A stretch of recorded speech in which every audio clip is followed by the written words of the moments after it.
civilización de Europa. Praga puede presumir de una larga historia. Aparece mencionada por vez primera en un documento del siglo X. Desde entonces, cada época ha dejado sus huellas en el rostro de piedra de la ciudad. Así, podemos admirar hoy en día sus preciosos testimonios del románico, del gótico, del renacimiento y del barroco.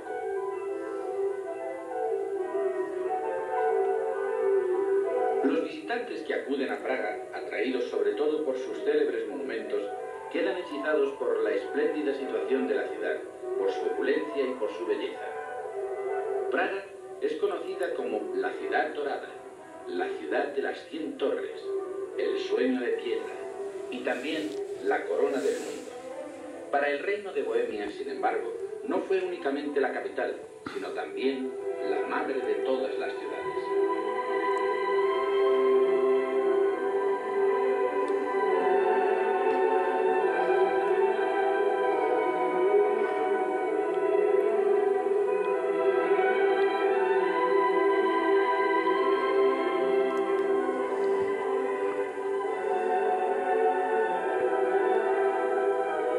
Más de 20 años, el centro histórico de Praga fue declarado Patrimonio Artístico Nacional.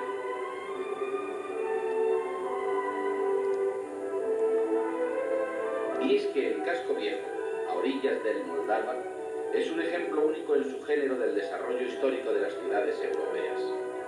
Millones y millones de visitantes acuden cada año para conocer el pasado y el presente de Praga. Todos reciben la bienvenida a una ciudad surgida en una encrucijada de antiguas vías de comunicaciones entre el norte y el sur, entre Oriente y Occidente. Praga es la capital de la recién nacida República Checa, como lo fue de la extinta Checoslovaquia. Otros países limítrofes son Polonia, Austria y Alemania. Desde Europa Occidental, cómodas carreteras y autopistas europeas nos conducen hasta Praga desde cualquier punto.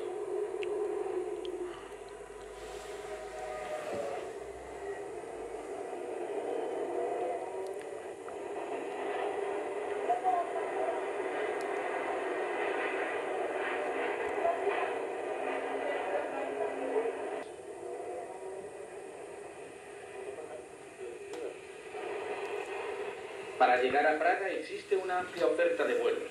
La compañía aérea de nuestra confianza nos llevará a nuestro destino con comodidad, rapidez y seguridad. De todas formas, la compañía que ofrece mayores conexiones con Praga es naturalmente la CSA, las líneas aéreas nacionales.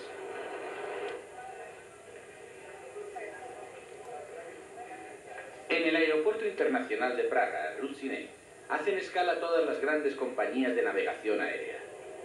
Las formalidades aduaneras se solventan rápidamente, de modo que, tras recoger nuestro equipaje, pasamos sin mayores complicaciones al control de la aduana.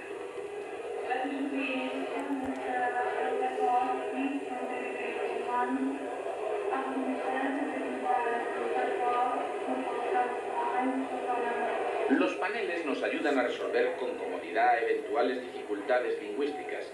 En el amplio vestíbulo se concentran todos los servicios habituales de los aeropuertos internacionales. Numerosas señales y carteles, comprensibles para todos, nos ayudan a guiarnos. La parada de los autobuses oficiales de la CSA se encuentra en la plaza adyacente al aeropuerto. Para llegar al centro de la ciudad, distante unos 15 kilómetros, se puede optar asimismo por alguno de los numerosos taxis. Central. La densa red ferroviaria del país asegura los enlaces con cualquier posible destino. Antony Dvořák, Silesia, Valtorie o Western Express son algunos de los altisonantes nombres de los trenes que unen Praga con Viena, Varsovia, Frankfurt o Berlín. A pesar de sus grandes dimensiones, la estación central resulta acogedora para los visitantes. Si nadie ha acudido a recibirnos al moderno vestíbulo subterráneo, nos servirán de ayuda los carteles y señales de información en varios idiomas.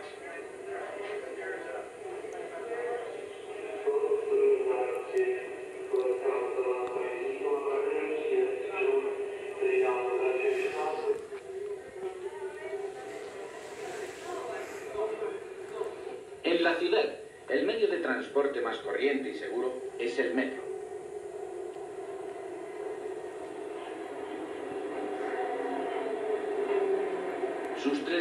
ponen en comunicación casi todos los puntos neurálgicos de la ciudad.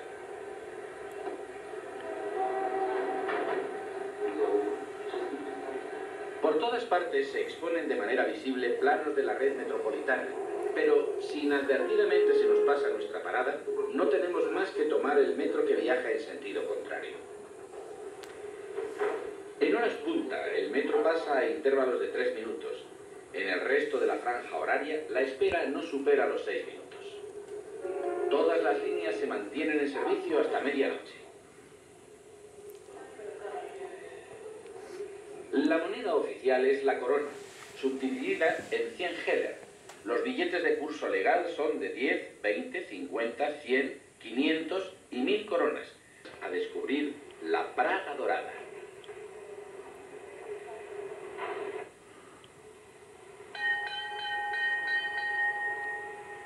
La visita a la ciudad puede dar comienzo con este tranvía turístico, por ejemplo. La ciudad se puede visitar igualmente con algunos de los autobuses que salen de la Plaza de la República. La parada se encuentra justo delante de la bella fachada modernista de la Casa Municipal. La meta en la ciudad vieja es la Torre de la Pólvora. Se trata de uno de los más famosos símbolos de Praga. En la Edad Media formaba parte del complejo defensivo de la ciudad y recibió su nombre porque durante algún tiempo cumplió la función de polvorín. La fachada, con sus ricos adornos tardogóticos, nos permite intuir la importancia que tuvo este edificio en el pasado.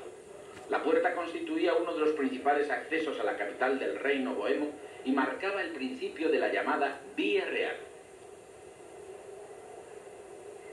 Esta vía atravesaba la ciudad en diagonal y, una vez pasado el río Moldava, subía hacia el castillo en la orilla opuesta. Durante nuestra visita a la ciudad es aconsejable seguir esta vía de Soberana de la Pólvora y tomemos por la Zeltner Ulice, conocida también por su nombre alemán de Zeltersgasse. Zelt quiere decir pan, y es que en esta calle se concentraron durante siglos las panaderías.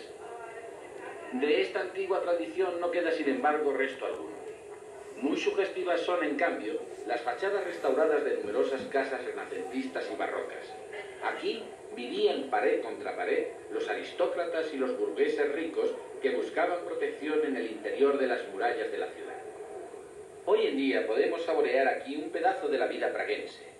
Numerosos carteles y anuncios nos ponen al corriente de la vida teatral y musical de la ciudad. El cabaret y la pantomima gozan de una larga tradición en Praga. Por todas partes hay publicidad de estos pequeños locales, algunos tan universalmente conocidos como el Teatro Negro.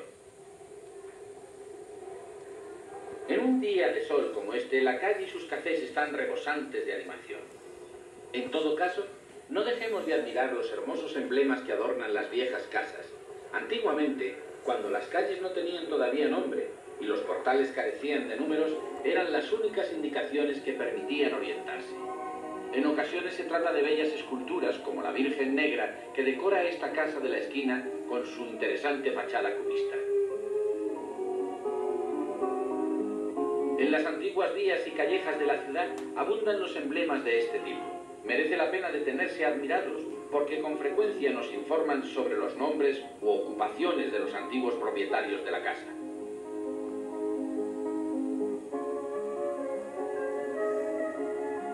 Detrás de las fachadas, cuidadosamente restauradas, se hallan cafés, restaurantes y tiendas que es aconsejable visitar con calma.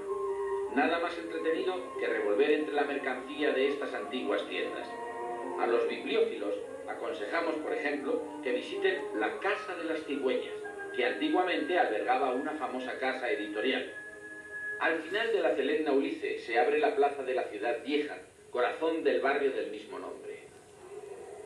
La iglesia de Nuestra Señora de Tin y la Torre del Reloj con el admirable ayuntamiento de la ciudad vieja. Al acercarse las horas en punto, una pequeña multitud de curiosos se reúne cada día en esta plaza. Los franceses llaman afectuosamente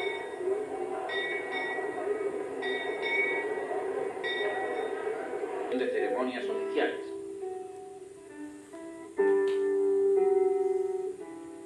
Es asimismo notable las casas parecía nacional. Aquí venía Franz Kafka al colegio.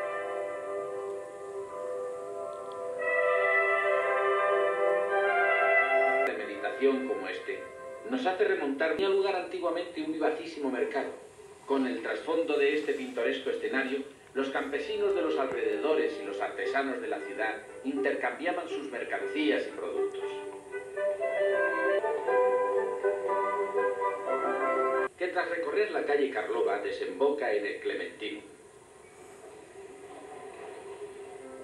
En la calle Carlova el sol siempre, incluso en días nublados. Antigua sede de los jesuitas, se convirtió con el paso de los siglos en un baluarte intelectual de fama universal, además de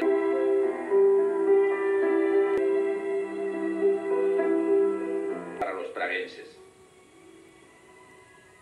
El puente Carlos de Prat está considerado como una de las construcciones medievales más bellas y famosas de Europa. Pero siempre que pasemos por aquí, no dejará de acompañarnos alguna melodía popular.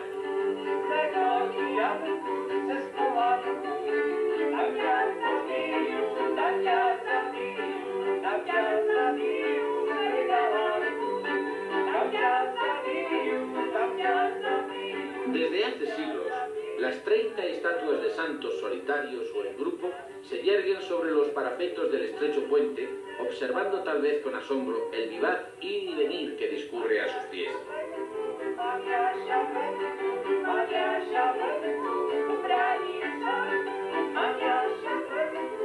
Dejémonos seducir con toda tranquilidad por la abundante oferta de souvenirs. Para quien lo desee, es posible incluso llevarse a casa un objeto personalizado como recuerdo de nuestro paseo por el puente Carlos. Es de precepto, naturalmente, echar un vistazo desde el puente para admirar el Moldava, que cruza la ciudad con un recorrido de casi 30 kilómetros.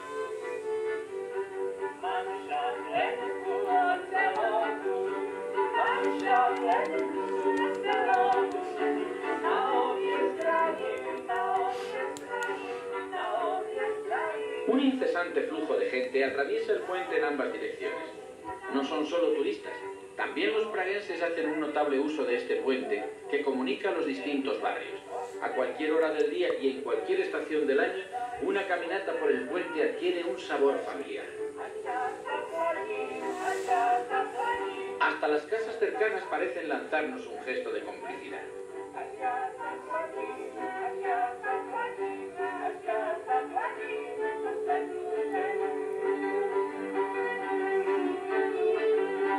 Estos tres santos, al final del puente Carlos, parecen estar protegiendo a la vecina casa renacentista de casi 400 años de antigüedad.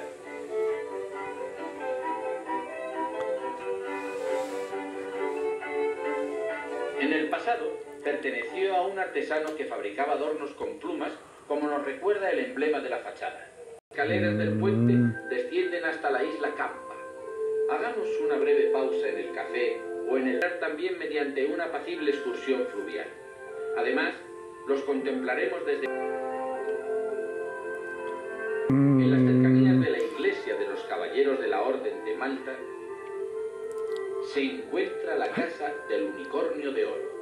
Tras estas ventanas, actualmente el edificio es la sede de la Embajada francesa. Antes de proseguir con nuestro paseo por la Vía Real hasta el castillo, subamos a la más alta de las torres de la Malá Estrana. Compensará nuestra fatiga. Lado o ciudad pequeña. El corazón de este barrio, situado en la orilla izquierda del Moldava, es la plaza Malostranské. Originariamente el barrio se denominaba Minorcivitas Praguenses. Aquí también con soberbias casas burguesas. Todos que en realidad esta preciosa construcción consiste en la cubierta. La grandiosa decoración del interior es obra de Eminentes, uno de los más hermosos ejemplos del barroco bohemio. Nicolás fue erigida hace 300 años. La potencia, la fama y la importancia alcanzadas por su rey. Es nuestra última etapa antes de llegar al castillo. Con ciudadanos en el laberinto de estas calles silenciosas y recogidas sobre las que campea un mosaico de tejados.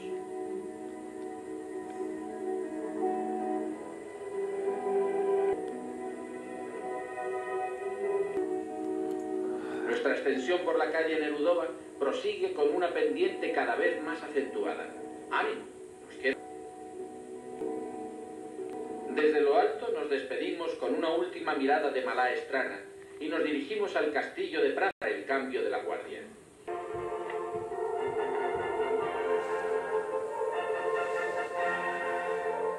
Hoy en día el castillo sigue siendo la residencia del jefe del Estado. Pero antes de concentrarnos en nuestra meta, el castillo, y de penetrar en el patio del mismo, detengámonos un poco más en la imponente plaza que lo precede, escenario durante siglos de la vida de la corte.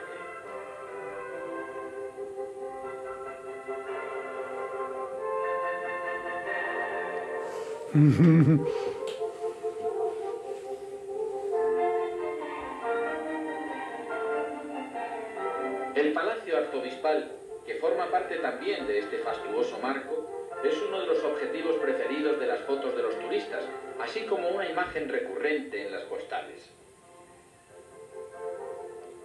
Esta columna mariana es un testimonio de que el castillo y la ciudad también han pasado por tiempos difíciles, sufriendo a causa de pestes, incendios y guerras. Algunas piezas de la colección histórica militar colocadas en el patio del Palacio Schutzenberg.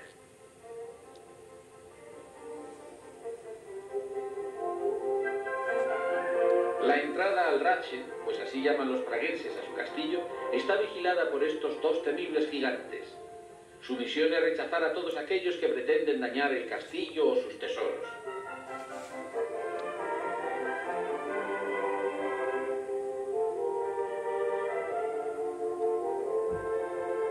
La Puerta Matías es un símbolo de los tiempos en los que la residencia real era un centro de arte y cultura famoso en todo el mundo. El castillo de Praga se le llama también el libro de piedra. Cada época y cada soberano han escrito uno de sus capítulos hasta convertirlo poco a poco en una obra total, en una unidad compacta que se ha ido formando en el curso del tiempo.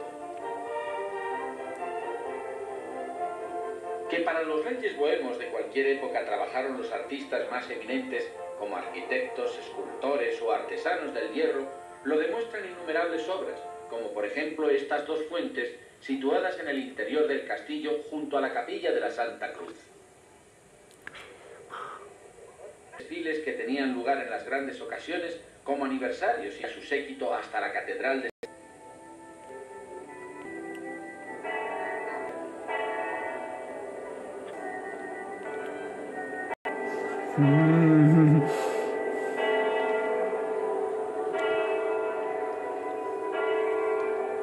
La catedral de San Vito. Esta fue, por voluntad, las obras de construcción del siglo XIV, nuestro siglo.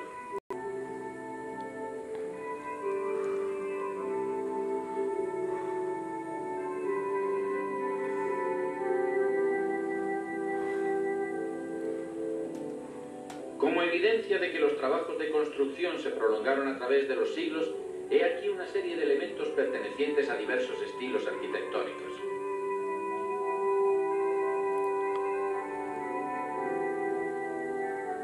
Frente a la catedral podemos admirar la larga y suntuosa fachada del palacio propiamente dicho. Los acontecimientos que se vivieron aquí no afectaron únicamente a la historia de la ciudad o de Bohemia, sino que influyeron también en la de los países colindantes y en ocasiones en la de toda Europa. Resulta difícil de creer que en el emplazamiento de esta monumental residencia surgiera antiguamente un palacio de madera protegido por una simple muralla de arcilla. Más tarde, el castillo se convirtió en un auténtico depósito de obras de arte de todo tipo que hoy constituyen un imán para los turistas. Junto a la sala donde se homenajeaba a los reyes de Bohemia. En este gigantesco salón se llegaron a celebrar incluso torneos caballerescos. En el exterior se hallan las primeras muestras del estilo renacentista surgidas al norte de los Alpes. La Basílica de San Jorge, la segunda iglesia del castillo por sus dimensiones. Sus claras y esbeltas torres románicas parecen trasladarnos como por encanto a un país del sur.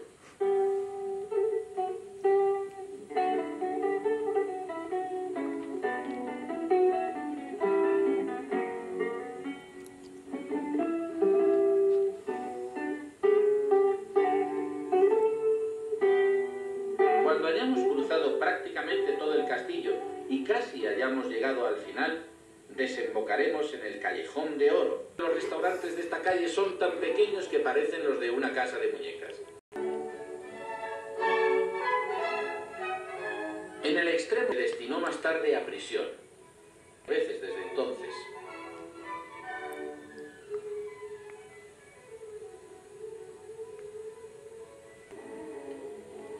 En las colinas de enfrente, Ipsa del Moldava, se elevan las torres gemelas de la Basílica de San Pedro y San Pablo. En sus cercanías se hallan los restos de la antigua fortaleza de Vísera, que caía a pico sobre el río. No es muy más elevada, podemos contemplar cómo los puentes se suceden uno junto al otro como defensa ante enemigos y asechanzas. La imponente puerta de Leopoldo custodiaba el acceso a la misma. Parques de esta zona, con sus monumentales estatuas, la sinagoga vieja nueva, la más antigua de Europa, se construyó en el año 1270 y, según la leyenda, las piedras de sus cimientos fueron transportadas desde el derruido templo de Jerusalén por los ángeles. El portal de entrada a la sinagoga pasa por ser el más antiguo. La sinagoga vieja nueva se halla en la confluencia de las calles Maisy y París, que delimitan el inicio de una prestigiosa zona residencial de edificios cuidadosamente restaurados. En las cercanías de esta confluencia surge el antiguo ayuntamiento de la ciudad judía, que en la actualidad es la sede del Museo Hebraico. En él se conserva una rica colección de objetos y vestuario característicos del rito hebreo.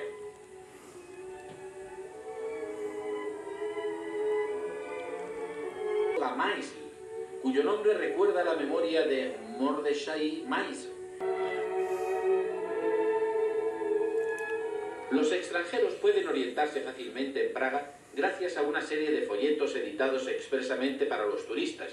En ellos encontraremos numerosos datos interesantes, así como un mapa del centro de la ciudad. Montemos en la plaza de la ciudad vieja en una de estas carrozas y dejémonos transportar por el laberinto de calles. Hay mucho que ver y que descubrir.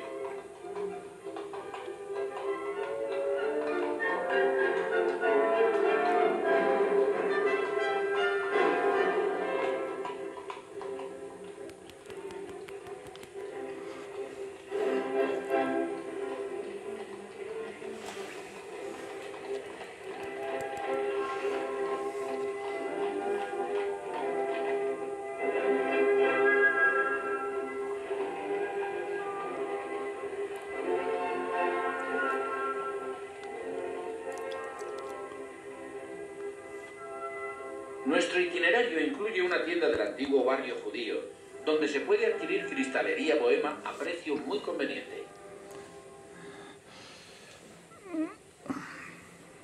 Continuemos ahora por la calle París, flanqueada en todo su recorrido por típicos edificios de estilo modernista pragués. Ricamente decoradas, contemplan desde lo alto a los paseantes. Atraen lógicamente la atención de los viandantes. Tal vez encontraremos aquí un bonito recuerdo de nuestro viaje a Praga. En la zona sudoriental de Praga se encuentra la alargada plaza de San Venceslao, el centro de negocios de la ciudad. El extremo noroccidental de la misma está dominada por la estatua de San Venceslao. La plaza toma su nombre del patrón del país, quien parece vigilar el vivaz ir y venir a lo largo de este paseo.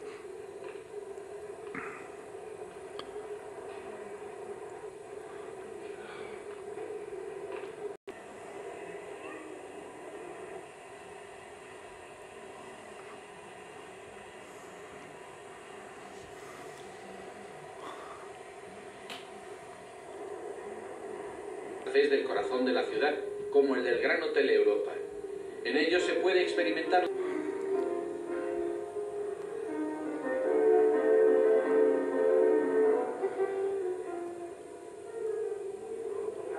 Café Turco Express. En ella se encuentra en efecto el mayor café de Praga. Tal vez los camareros nos traigan el periódico, como sucede en el Café Slavia, cercano al Teatro Nacional, el preferido por los artistas. La gastronomía praguense presenta una gran variedad de platos, por lo que es capaz de contentar tanto al cliente apresurado como a quien desee disfrutar de una comida. Podemos encontrar un huevo. La Corporación de Pasteleros de Ceres de Cádiz. El monasterio de Santa Inés, situado al oeste de la ciudad vieja, justo a orillas del Moldava, es un lugar edificante y sosegado, óptimo para la meditación, conciertos y exposiciones ocasionales de la Galería Nacional. Se asoma el Palacio Sternberg, que acoge la sección de pintura europea de la Galería Nacional. En el barrio Letna, en la orilla izquierda del Moldava, se halla el Museo Nacional de la Técnica de Checoslovaquia, Tomás Masaryki.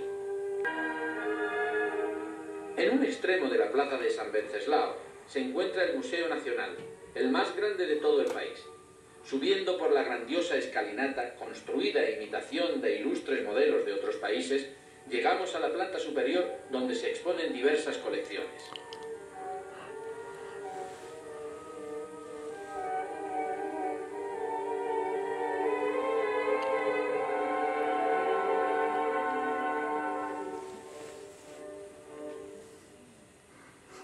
Por todas partes hallamos bustos de eminentes personalidades de la historia y de las ciencias. En esta sala, donde se encuentra la escalinata, se celebran también ocasionalmente conciertos. Pero si se prefieren músicos también.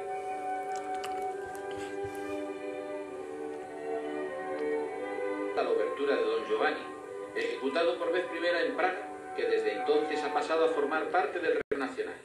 La Capilla de Oro del Moldava, en pleno centro de la ciudad. Ya la entrada en el vestíbulo nos resultará una experiencia inolvidable. Este teatro, de una antigüedad de más de un siglo, fue el primero en representar piezas en lengua checa. Pronto se convirtió en el punto de referencia imprescindible para las más importantes representaciones y en un auténtico símbolo del resurgir nacionalista durante el siglo XX. Todavía hoy, su teatro, cuidadosamente restaurado, es motivo de orgullo para los praguenses. Si tenemos la suerte de conseguir entradas, el telón se alzará también para nosotros, tal vez para asistir a La novia vendida de Smetana.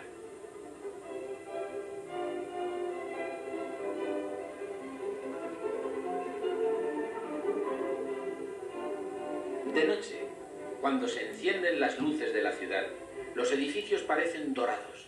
Quizá de vuelta al hotel nos topemos con un espectáculo nocturno, una serie de impresiones nocturnas. Este panorama verdaderamente digno de reyes.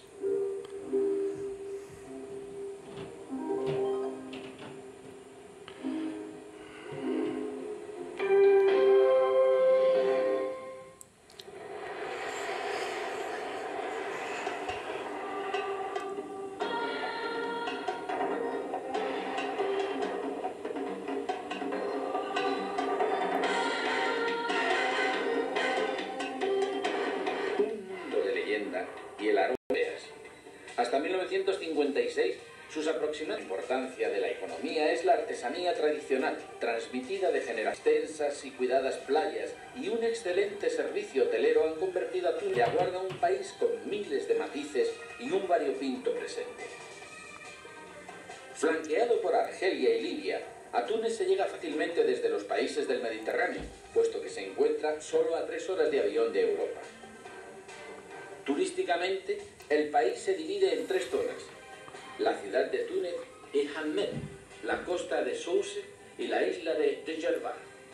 Cualquiera de estos paraísos naturales requiere varios días para poder apreciar las maravillas que guardan en su interior.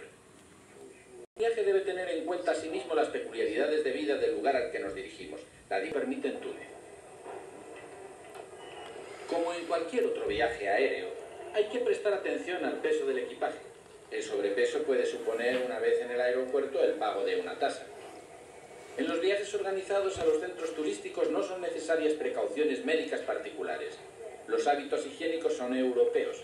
Quien tenga la intención, en cambio, de descubrir este país por su propia cuenta, deberá consultar a su médico antes de partir sobre las principales vacunas. Cada día despegan más de 30 vuelos internacionales hacia Túnez.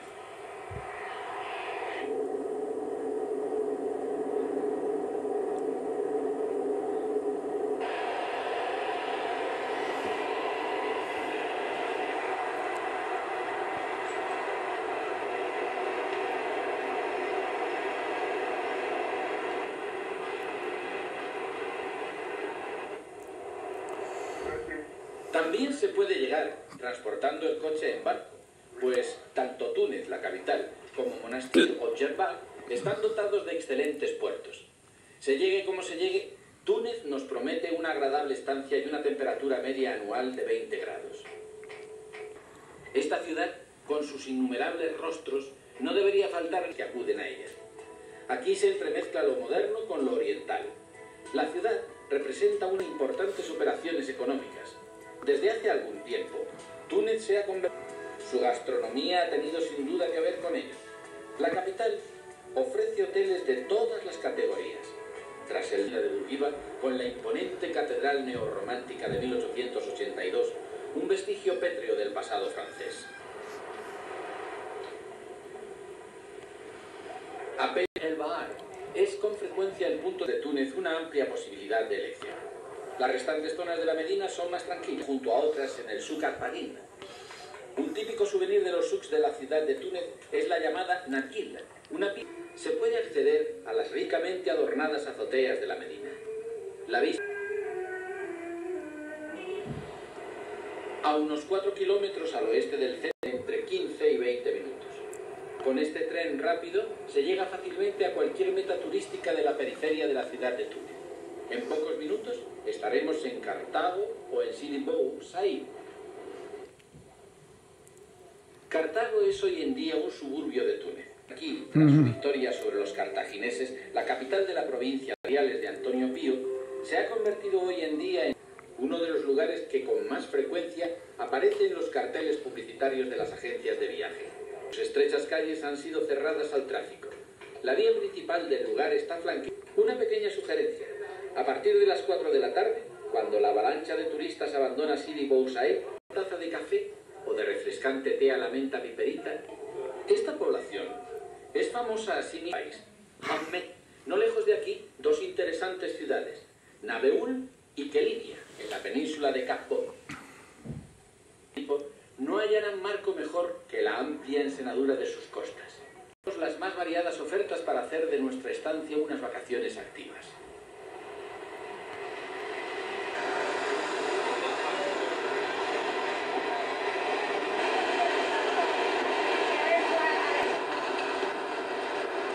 Representa sin duda un insólito. Esta enorme fortaleza se remonta al siglo IX, hasta la parte superior de sus sólidos muros.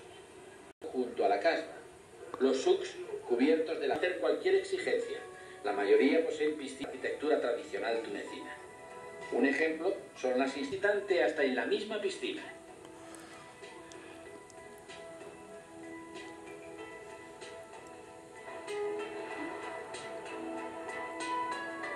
En el Hotel Continental se atienen también a la regla de que el turismo no tiene necesariamente que ver con una arquitectura anónima.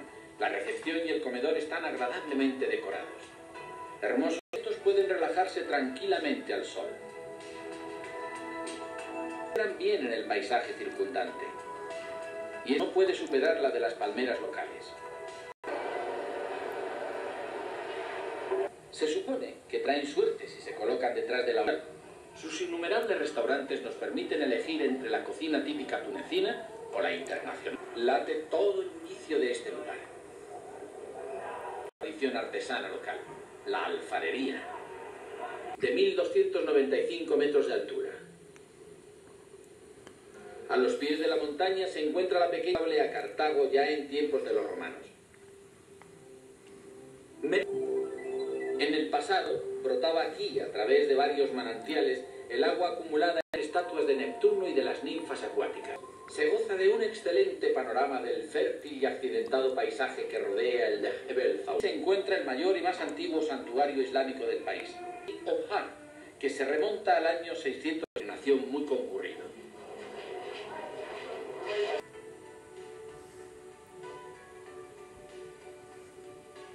Parten las excursiones a Monastir y el Khatui, así como hacia las antiguas ciudades de Edhem y Esbeit, zonas de baño. La costumbre europea del topless no está bien vista. En las playas de los hoteles no está explícitamente prohibida, claro está. Sin embargo, los creyentes musulmanes podrían sentirse ofendidos ante un comportamiento semejante. Es un importante centro industrial, además de turístico, fortificados que se remonta al siglo IX. Fue construido como defensa. El Cactuí presenta una imagen arquitectónica irregular, construidos en estilo árabe, semejante al de Sidi Bou Said. Alrededor del puerto se concentran restaurantes, bares acuáticos. El puerto marítimo con un hotel de 360. Este lugar se ha beneficiado del hecho de ser la localidad natal del primer jefe de Estado, Habib Bourguiba. La construcción original del año 796 ha sido ampliada y modificada costera. Como en otras ciudades de 200.000 personas. Su constructor fue el procónsul de África Gordianus I, quien en el siglo III intentó levantar un imperio contrario a Roma. La edificación fue llevada a cabo entre ímprobas dificultades. Los bloques de piedra debían ser transportados desde canteras situadas a más de 30 kilómetros de distancia. Todavía hoy, esta monumental obra nos deja atónitos.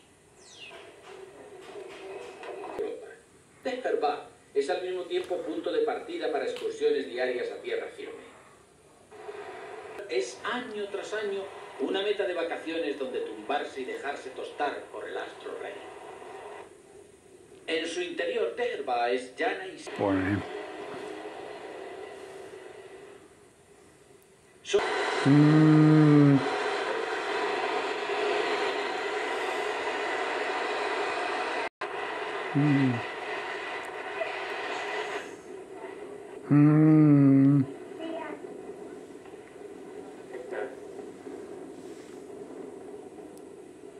Se convierten en una verdadera plaga si lo que queremos es estar tumbados al sol sin que nadie nos moleste. Instalaciones con piscina propia ofrecen a las familias con niños variadas modalidades de esparcimiento. Pueden reponerse de verdad del estrés de todo el año.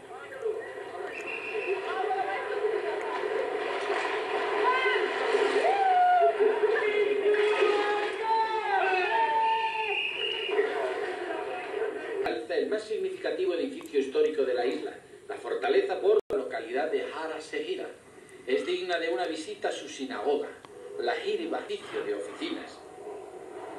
En su interior las paredes están ricamente adornadas con azulejos. El que entre deberá respetar las costumbres judías. Se custodia un rollo del Torah, reflejan la larga tradición de esta sinagoga. Parece ser que los judíos, las más notables son Mata, la ciudad de las cavernas, la región de Shot, el Tehri, las localidades de Gafsa y Nefta, así como la ciudad desértica de Tozeur. Entrar en contacto con los habitantes originarios de Túnez.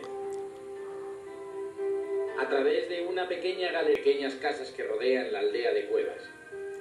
Los habitantes de este lugar siguen siendo fieles a su lengua materna, sin mezclarlo con la lengua árabe del siglo XX. En el desierto salino se halla Tozeur, la capital de las palmeras de dátiles. Los sillares conforman un diseño geométrico.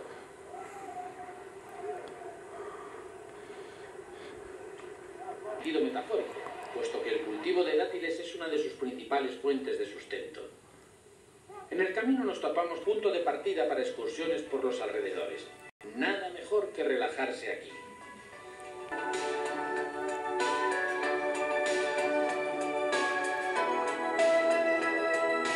¿Una sugerencia? El Parque de las Leyendas de Tozeur, en realidad. Una inmersión en el mundo de las leyendas de Oriente. Con gran realismo se nos aparecen Ali Baba y los 40 ladrones. De la zona de extracción del fosfato. El de Túnez. Digna de visita es Gaza. La Segunda Guerra Mundial fue utilizada como polvorín. Destruida en 1943, refulge hoy de nuevo con todo su esplendor. Resale a los romanos, quienes construyeron aquí baños. Hoy estos son utilizados por los saltadores de palmencia inolvidable. Casi en sueño. Aunque las fronteras entre el reconfortante animales de la región, toparnos con alguno es bastante raro, pero